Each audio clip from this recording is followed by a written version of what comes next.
Greetings, YouTube.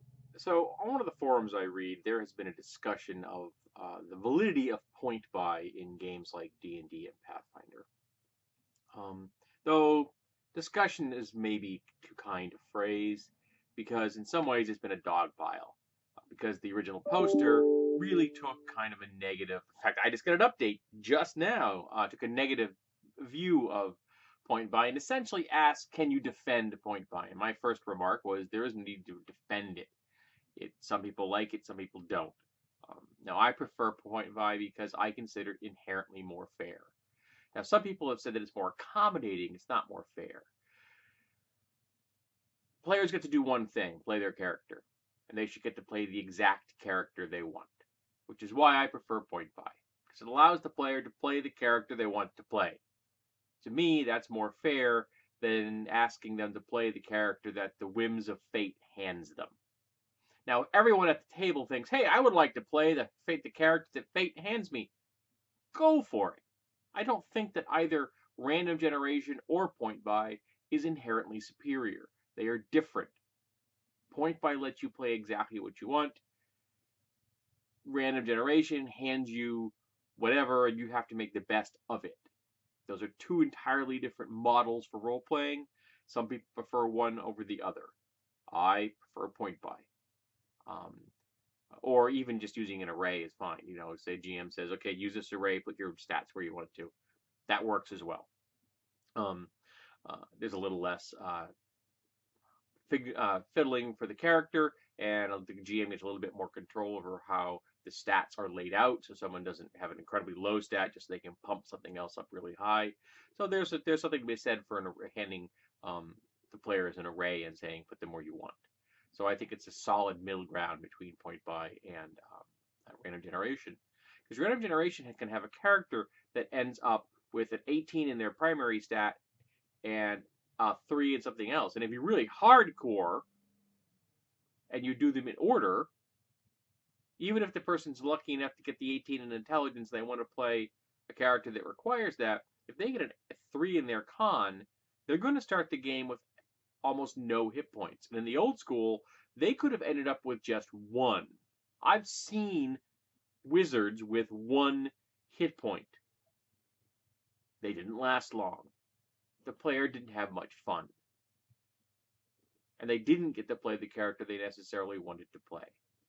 Now, having said all that, there are games that have never had this issue. Games that never had random generation of anything. The one that comes to mind first off is our Supers games. Supers games are built around customizing your character to emulate the hero you want to play. And yet, no one judges people that want to play those superhero games as being not real role players. Whereas when I encounter all the time the attitude of people that prefer random generation, that anyone that doesn't prefer random generation isn't a real role player. That only real role players play one-legged blind amnesiacs, and they do it well. They make the most of that character. They show the superiority of their skill, which is utter absolute tripe. If you want to have that challenge handed you to play a one-legged blind amnesiac, go for it. Have fun. I will wave a flag in your honor in the distance, but I don't want to be that person, and I don't want to be in that party. In my opinion, a party of adventurers is a special ops unit, and everyone in that has a role, and everyone has to be the best they can to function. Now, there is a model for playing a group of commoners. Okay, you want to play a group of peasants with no discernible specific skills at 0 level or 1st level and develop your characters over time into real adventurers? Okay, I might even buy into that on some level. But that's something the whole group has to agree upon. I see ventures as special ops. And in that regard, everyone has a role, And while there can be some overlap between people, there needs to be someone filling all the roles. And to my mind, the best way of achieving that is through group party development, generation, and using an array or point buy.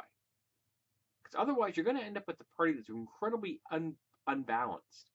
One that could have people that are utterly crippled that no one in their right mind would want around if they had a choice.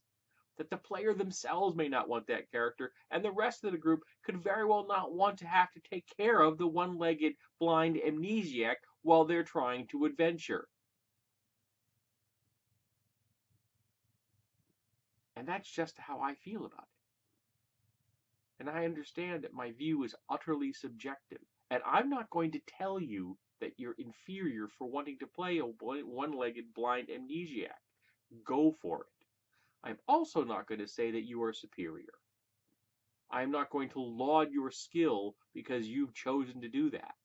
That's what you've chosen to do. Congratulations.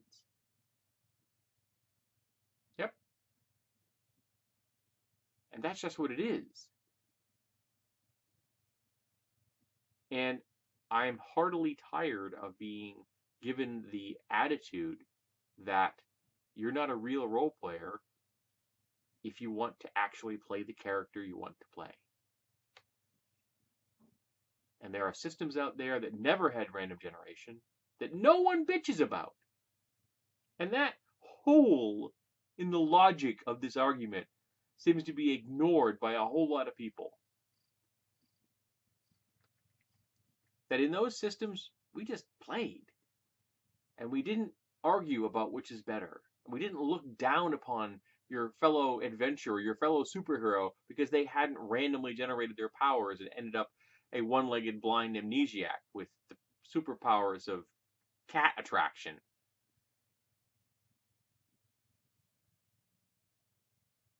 I'm just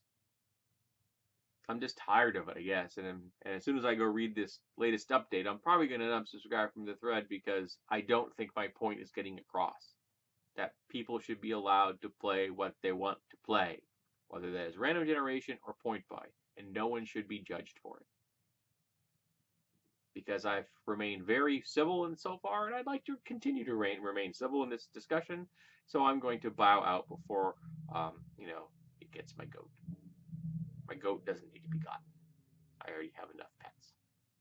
All right. Tell me what you think about this. Have you ever had someone argue in a game where there was no random generation? It was all customization, yet they somehow still brought up an argument. Or is the old argument something that you've had it, and if you really want to, which is your preference?